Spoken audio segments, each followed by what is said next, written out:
Hello and welcome. Welcome to the Earth, Sea, Love podcast. This podcast is for and about women of colour and our relationship with nature. Hosted by me, Sheree Mack. The Earth, Sea, Love podcast is committed to exploring the experiences of women of colour with Mother Nature. We want to provide spaces where the hidden voices in the environmental and conservation conversations can explore their relationship with the natural world. Inspired by our time spent outdoors, we amplify the voices of women of colour, our stories, our conversations, interviews, photography, writing, and artwork. We'll be exploring our legacies, histories, and memories which have had an influence and effect upon how we perceive ourselves within the natural world and within the environmental and climate justice movements. Welcome to the Earth, Sea, Love podcast.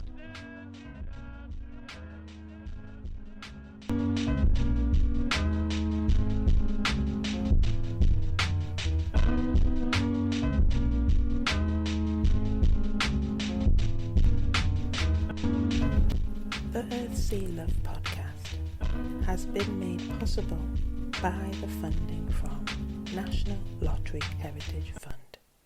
Thank you. Hi, welcome back to the Earth, Sea, Love podcast. And this is the first episode in season 3. And I think it's like episode 37 in the whole back catalogue of the podcast. But I could be wrong. But welcome. This is the first part, sort of like the introduction to a mini-series where I'm in conversation with Velda Thomas, and we're talking about her recent release, well, should be released now, I think, publication, which is writing and artwork, and it's called Blended: Perspectives on Belonging, a Participatory Notebook. And this is a mixture of poetry, prose pieces, prints that are in there as well. And also they've got a section where there's a reflection, where there's questions that are asked of the reader. So it's actually, you interact with the text that might have gone before, the questions, things that might have come up for you while reading and engaging with this text. And it was so good to reconnect with Velda, because Velda's already been a guest on our podcast. But this was an in-depth investigation, exploration of this publication, Blended.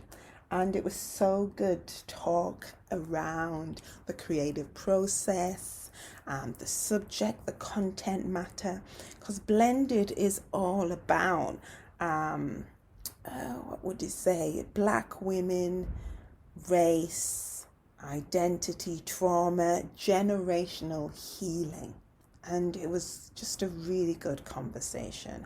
So what we're going to be doing in this mini-series are bringing you our conversation, which are centered around certain extracts that which Velda actually read from this text. So what we have a conversation, we have a section where Velda's reading the extract, and then we sort of like unpick it afterwards and have a conversation about it.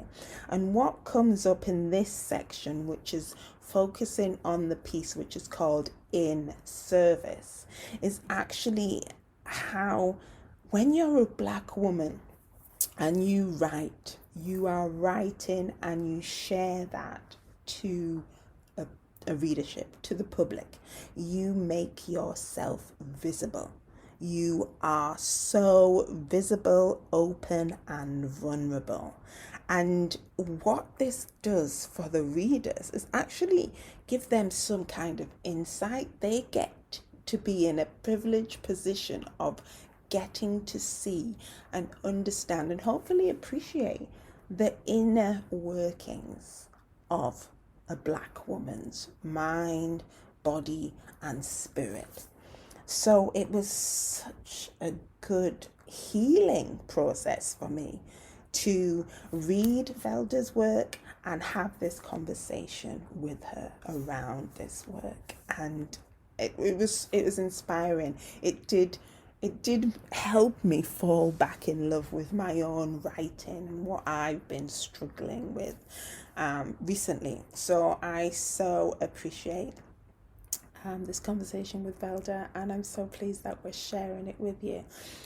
So this is the first part, sort of like introduction, and then what will follow will be the conversation and the readings of part 1 and part 2, Mammy, together, and then another episode will explore and talk about, and you'll hear the readings for part 3 and part 4 of Mammy. So the plan is that there's 3 episodes here, I think. We'll see if it works out that way. But yeah, here at the podcast, we'd really like to hear your responses. How are these episodes landing with you once you've listened to them, obviously.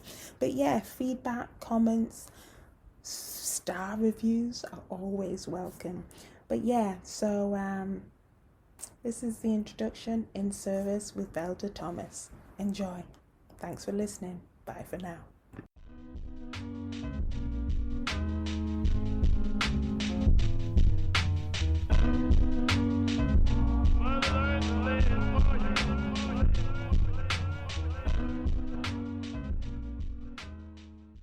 How you been?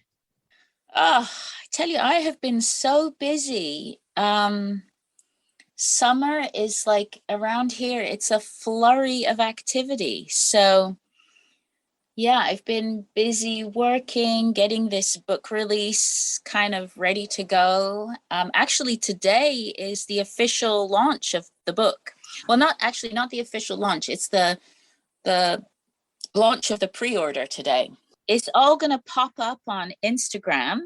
I think what I'm going to do is put the book on Amazon, and then it will be available worldwide.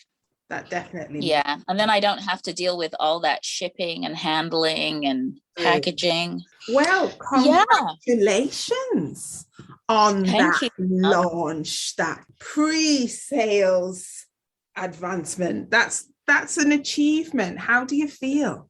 I feel like as a Black woman, I feel like I'm working on becoming visible in a different way. So I don't know. I'm not sure exactly what it's going to mean. It's kind of like, I've put these words together, and sometimes I'm like, is this, am I sharing something so personal that it's going to harm me, or is this going to be a window into something new for me? Yeah. It's a vulnerable thing to do, to write a book and put it out there, and especially like the type of content I think that I'm sharing is it will be interesting to see how I feel about it in a few months. Yeah. It's on that. Have you published before, Sheree? Yes, I have a number of chapbooks, but then 2 full collections of poetry, a non-fiction, a little section of my memoir, definitely. And I get it when you say about becoming visible. In a sense, they do say it's like setting out your stall. But as a Black woman, and what we write about, it's not just setting out your stall. You're setting out the insides of yourself on that stall. I'm getting goosebumps now. It means open to all the elements, not just the gaze or the touching or the comments. That's why I think we should actually celebrate this point, the actual launching it or getting it, you know, the completion of it, and then sending it out into the world, because that is an achievement in itself. And what happens to it, it's not your task. It's not your task. What happens to it now? Done your work. And you should be relishing and you know, just exuberating in this moment. I do kind of have a sense of pride, because I feel like I really didn't realize how much detail oriented work was involved in writing a book. You know, how many times did I go over and over and over the text, and how many times kind of just in a zone with creating illustrations, and then just envisioning how this was actually going to feel in someone's hands. And just the follow through necessary, the kind of discipline and the follow through necessary to self-publish a work. It's a big deal. I know, totally understand where you're coming from. I've self-published and published other people. Going over it again and again, it is the case of you are really close to the work, and when you read it, you know what you're saying, you know what you want to do.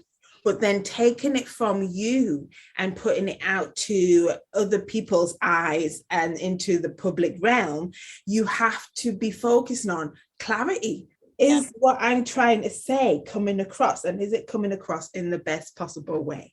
You have to use a different part of your brain to get to that point. You know, the creativity, you know, once we get past that blank page, it flows. You know, you get into that groove, and it's I say it's falling in love with your project. You make those dates, you show up for each other, you know, exciting and it's thrilling. And you know, there has been times that I've dressed up, put the makeup on, put the perfume on, got my favorite cup out, so I could have that date with my muse, with my memoir, with whatever I'm working on. I love that. So that is like, oh my gosh, you're in this honeymoon period, you know.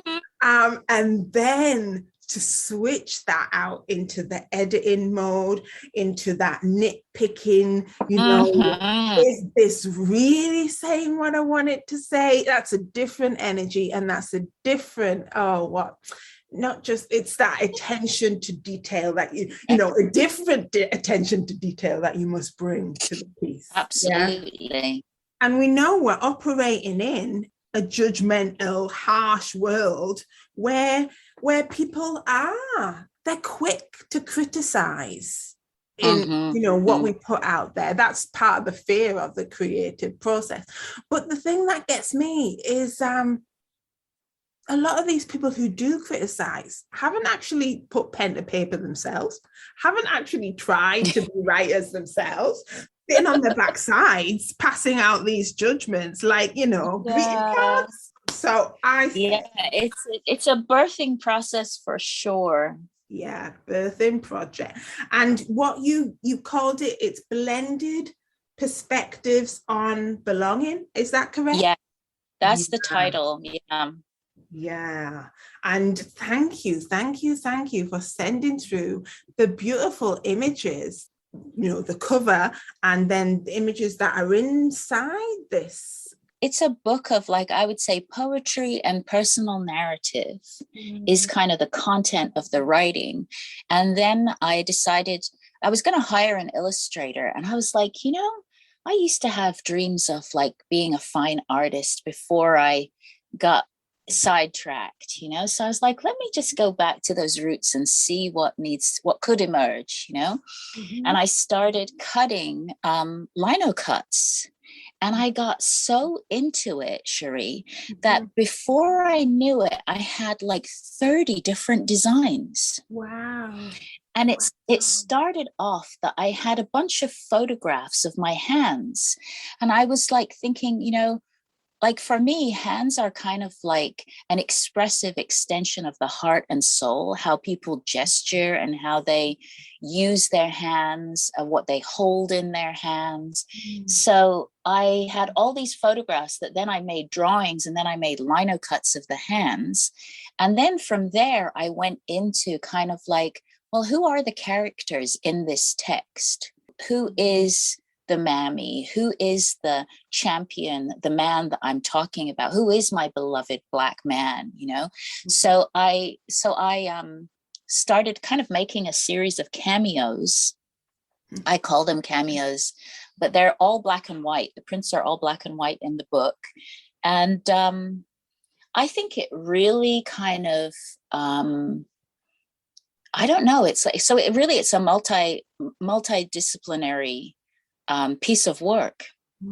Yeah. Because it's the writing, it's the poetry, it's the personal narrative, it's the art, and then also the text. Maybe you noticed when you were reading is I ask a lot of questions in the text because I don't have all the answers. Yeah. And I love this idea of like living with a question and just letting it kind of be part of your body until you feel some kind of somatic resonance or answer for yourself, you know, and everybody's body is different. So the book is also a participatory notebook. So the idea is that when you read the text, there's reflection questions and blank pages for your own kind of creative process with the text. Another part of my reason for doing that was because I feel like for Black and Brown people to process some of this content is exhausting. And if white bodies are reading this text, I hope that they would be able to kind of do some of their own personal work to get to a place where they may have a certain point of understanding before having to process with a person who's Black or Brown. Yeah. And then I think to myself, you know, some people process with words, some people might doodle, some people might do collage. The blank pages are open for just inviting creative expression. So the book in essence then becomes kind of a collaboration with the reader. Yeah, I love that. Because I was going to mention about that. It's a participatory notebook. And what you're doing, you know, we said we're setting out that stall there, but also with those questions in and reflections and those blank pages, you're also setting out how you want or expect your readers to engage with the text in a certain way. You're saying, you're reading it, but you've got to do the work. You've got to do some work yourself. You've got to be internalizing this. And that is a collaboration. Because, you know, you're saying Black and Brown bodies are exhausted because we are doing the work. And it's been continuously looked towards us to do that work, to be educated the white population. And that is tiring. Yeah, there's Black emotional labor, and this exhaustion isn't just for this last couple of years.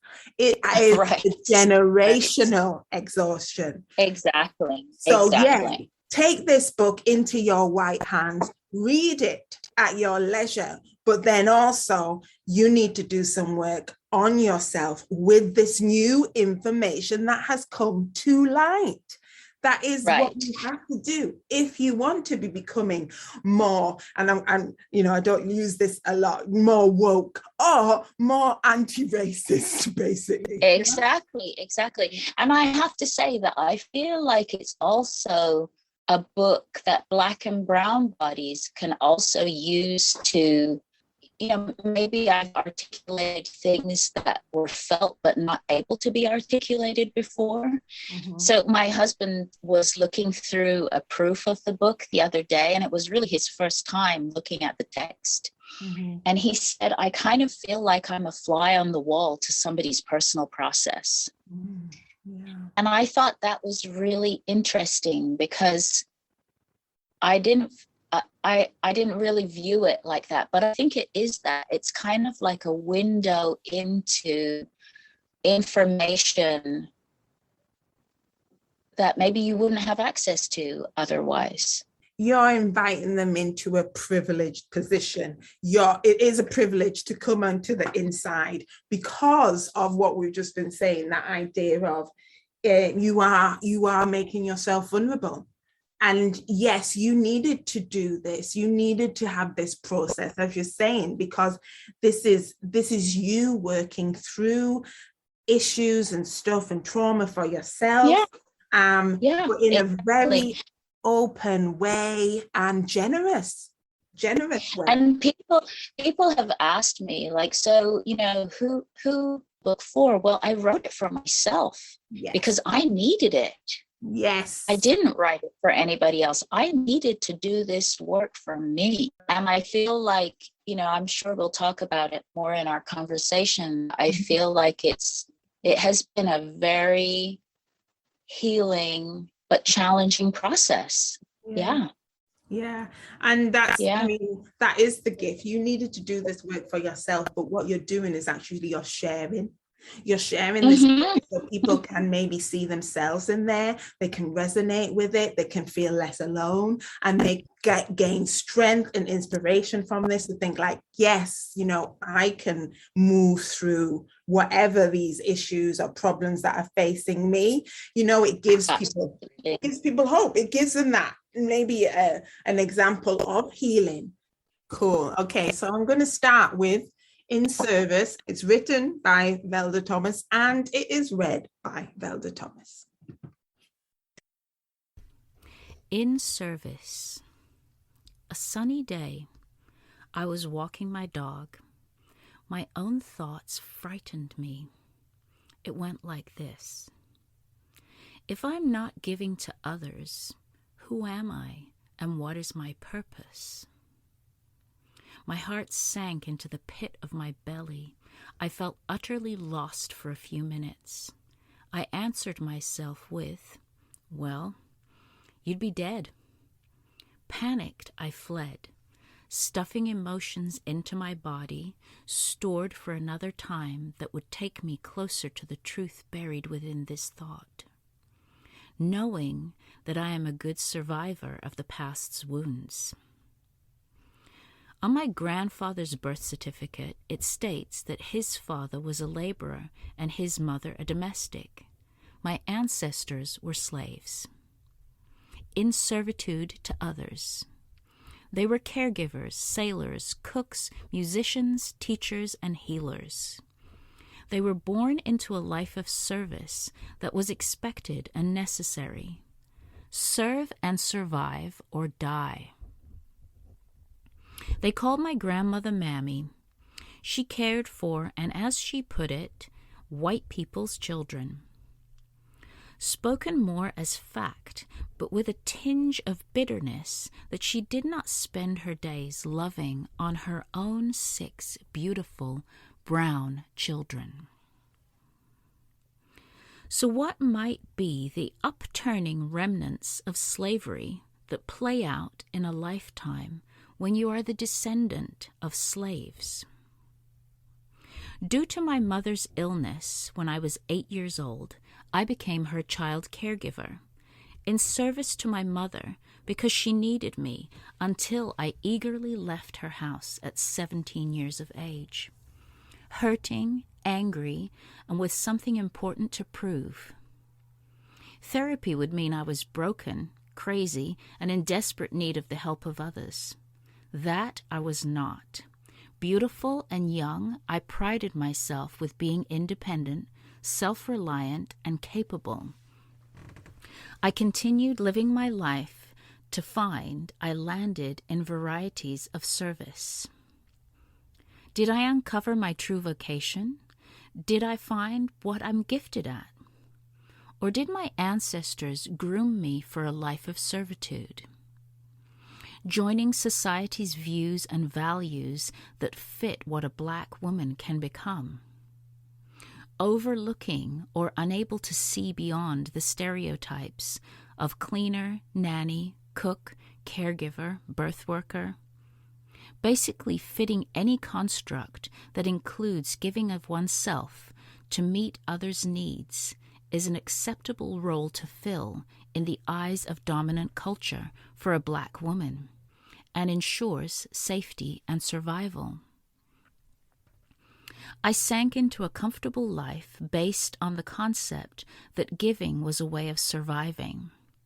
Providing value and being needed equated playing out some dysfunctional pattern. I felt undeserving and emotional when becoming the recipient of any unrequited goodness. Somewhere inside, knowing that there must be a truer way to be.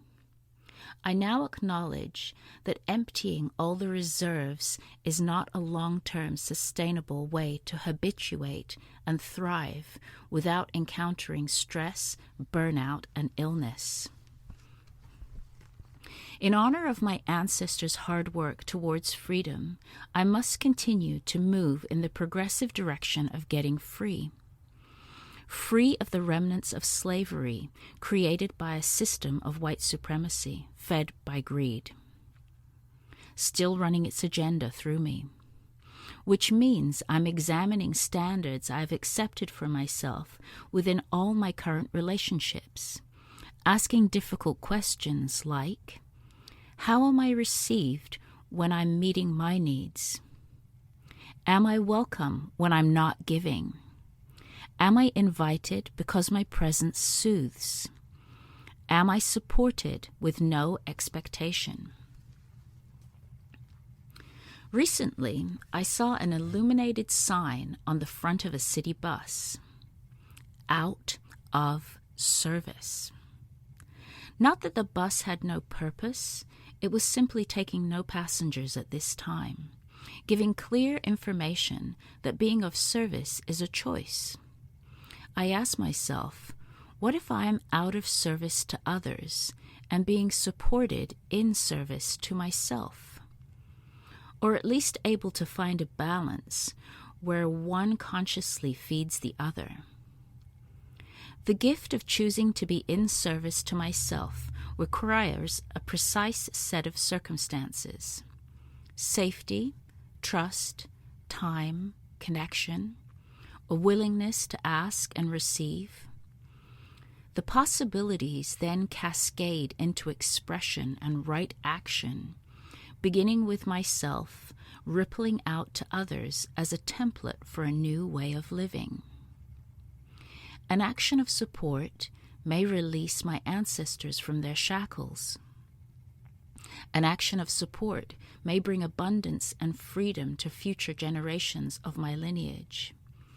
An action of support may allow me to live out my days without the invisible bondage of indebtedness to others. An action of support may simply mean me living a creative life. I will welcome meeting my ancestors when my time comes, knowing that I did my part in our family's generational evolution. Right now, I choose to honor me and be in service to myself. I still don't really know what freedom means. I still don't know where freedom will lead me. But I do know I'm ready. I dream of feeling freedom, feeling wholly welcomed and received. My marker for this experience of freedom is the still tangible memory of the embrace of my grandmother's unconditional love. I know there in her arms I am accepted as I am, free to forever be me. Thank you. Mm. How did that feel, hearing it read back to you? You reading your work. Yeah. I had a few kind of heart-racing moments, kind of like, ooh, it rings true for me still. Yeah. In what sense? Because it's titled In Service. Mm-hmm. What did it mean before the poem and then after the poem was written? What does it mean for you? Mm-hmm. So I think the initial, I have been for years kind of thinking about, like, what does it mean to be in service? What does it mean to participate in community and be in service to others? So before writing the piece, it was more about, like, what is my outward action? It was all about this outward action of giving and trying to find a path through this giving. And when I wrote this piece afterwards, it was more about turning that upside down and saying, well, what does it look like if I'm in service to myself, not in service to others? Like, is that even a possibility for me? How could I shift that? Is that going to be acceptable to those people around me? Always, I would say, using my nervous system and my body to soothe, comfort, and I say heal kind of in parenthesis, because that's, who knows what people experience when you work with them, right? I have learned how to use my nervous system and assist other people in co-regulating. So, when people come in for a massage, their energy bodies might be, a little fractured, and they come in, and I have somehow figured out how to regulate them and help them to feel better when they leave. So I feel like that type of service is not sustainable long term. Like, the nervous system cannot maintain that long term. And I look at other people and I think to myself, well, how are they doing it? How are they able to be in this and still be okay, where I feel like I'm having to rest and take self-care measures in order to be back at work again. So after writing this piece, I had more of a notion of, what does it look like to center myself and not center the other? I don't really have, I don't feel like I've really completely been able to put that into practice now. I notice that when I do try to center myself, that other people are sometimes uncomfortable, because it means that then I'm not available to them in the same way that I was. Yeah, how dare you? It's kind of like they have a quizzical look on their face. Like, oh, you're taking the month of October off, so that means you're not going to be available to me. What am I going to do? Yeah. So, not actually flipping it and looking at it from your point of view and thinking, wow, she must have been working so hard and giving to others that she needs to take a month off. Yeah, exactly. Yeah. I am in that mode now. August, I've been sending automatic emails have been going out. Sorry, I'm off for the month of August. Yeah. And it's a clear message. However, some people think it doesn't apply to them. So then they'll call me and they'll text me, even mentioning, I got your email saying you're on holiday, but I'm just getting in touch to tell you this, and you need to do this. And can you do this? It's like, what? Yeah, exactly. So essentially it feels like setting a boundary. Yes. But it also feels like a boundary that generationally has not been set. Yes. And I think that is what you are exploring, like the tip of the iceberg here within this piece, because you've got the body, stuffing emotions into it. And that idea, what we've just been talking about, the body keeping the score. And there's that book by Bessel van der Kolk or something like that. And throughout the pieces that I've read, this one In Service and the Mammy ones that we're going to come to, you mentioned the body, you mentioned the trauma, you mentioned the ancestral trauma. You got these ancestors being in servitude as slaves. And the thing is like, they didn't have control over this. You know, they became those Exactly. working machines bringing out the profits for the plantation owners, etc. So they didn't have a choice. They were Right. enslaved. However, there is that, for me, there's that ingrained sense of servitude. And from my point of view, like, you know, I need to be needed. I need to know that people need my help, and I'm the only one that can help them, and I will help them because that makes me feel good. And that, for me, I'm thinking, is this because you got also groomed in terms of the behaviors of our ancestors that had to be adopted to survive, but we're continually having replaying these behaviors and attitudes in the present day. Now, unconsciously believe yes. that we are. Yes. Yeah, I believe we are. And I think that it's one of the reasons that I come back to the body, yes, is because I feel like if you you know, there's a whole thing, I don't know whether you've heard about the nap ministry here, Instagram page called the Nap Ministry. So, you know, her whole thing is about resting. And the thing is that as a people, as an enslaved people, we have been so busy and so into grind culture for hundreds of years, maybe, right? That when we stop, we actually have to feel what might surface, and it's painful and it's hard. But I believe that the body has the wisdom to kind of give us I believe that the body will give us exactly what we can handle when we're able to handle it. It's not going to overwhelm us. So if we can take the time to kind of be with the body and be with the feelings that are surfacing and work with the somatics of what we're feeling and allow our body to kind of move and to process, then we eventually come up with some wisdom and some creativity. So that's and I feel like, you know, as a body worker, I'm always referring to the body because that's our first home. That's where we live. Yeah. Our body is our first home. And also I think a lot about, recently I've been writing pieces on my Patreon account about the womb and really looking at, like, what was the quality of the womb that you were in before you were born?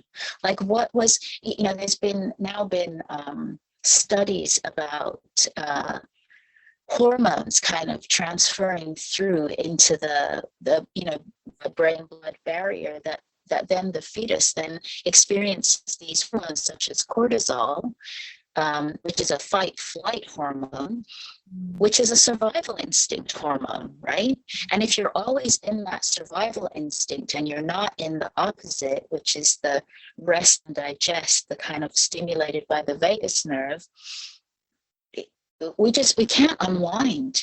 We can't unwind what we've stored in our body unless we are able to feel it, sit with it, be with it, and process it somehow. And sometimes we don't even know what it is. And when we look towards support to help us with this trauma, what's within our bodies,